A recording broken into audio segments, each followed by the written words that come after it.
What's up, ladies and gents?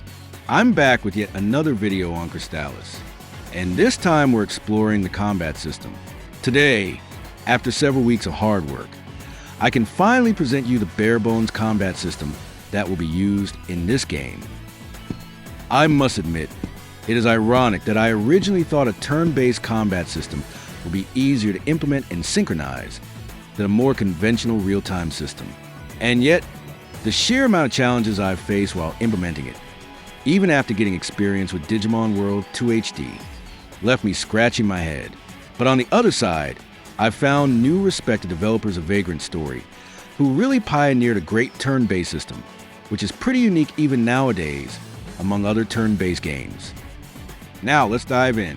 For this video, I've implemented only the basic attacks, and only for player. Enemies still need AI for attacking, and combos need additional coding for things like input windows to work properly. But that's also the key topic of the next video. For now, let's focus on how we as player can interact with the environment and enemies through combat. First of all, just like in Vagrant Story, all specific actions like changing or deactivating combat stance or selecting targets will inadvertently freeze all the dynamic actors in the room. This means that enemies will stop updating temporarily, platforms will stop moving, and so on. Also, as you can see, I've added special stylized visuals while target selection is active, mainly to accentuate the targets. But also I think it's pretty cool, and it symbolically mirrors the mental focus principle for player when picking targets. In other words, you concentrate on actual possible targets and filter everything else out of your way. And that's what this view represents. Also, it kind of looks like we're in a matrix, so there's that too. In the last video, I've shown you how different body parts can be technically set up within a character blueprint. Now we can finally see why that was needed. As you can see, when selecting the enemy, I can see a list of body parts. Those body parts are configured using the physics setup I performed in the last video.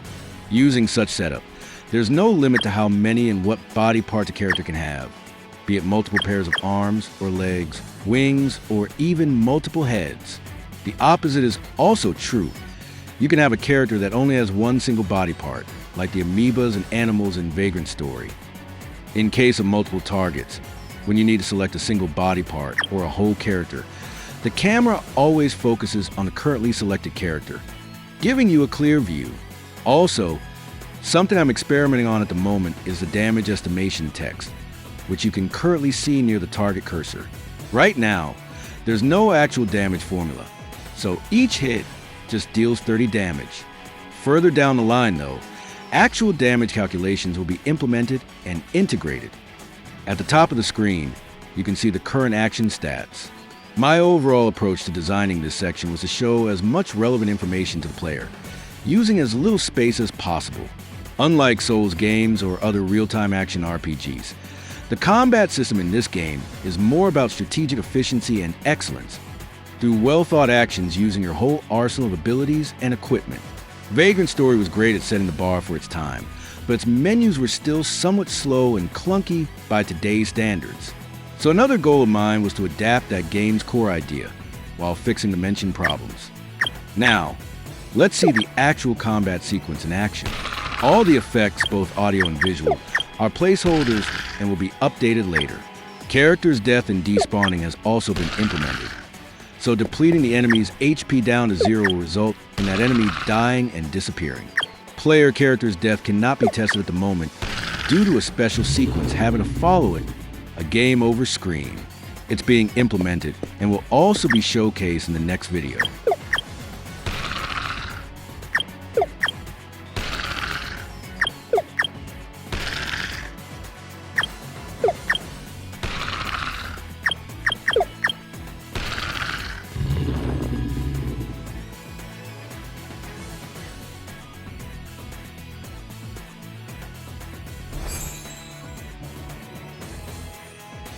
And now, let's see how it all comes together in a case when enemies starting doing some minimal activity.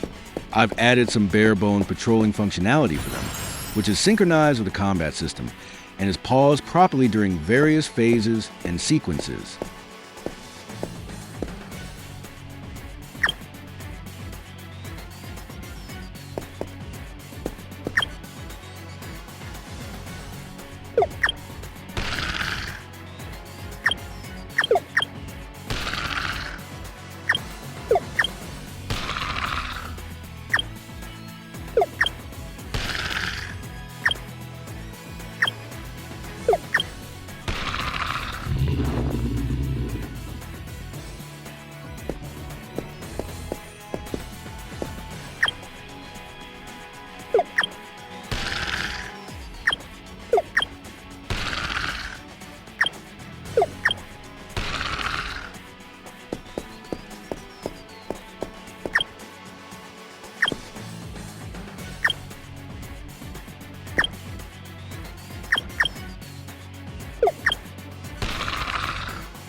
That's it for today's video.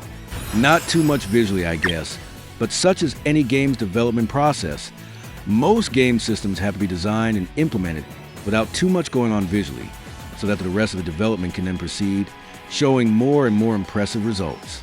As always, your likes and comments are appreciated, as they will bring more attention to the video. Thank you for watching, and see you next video.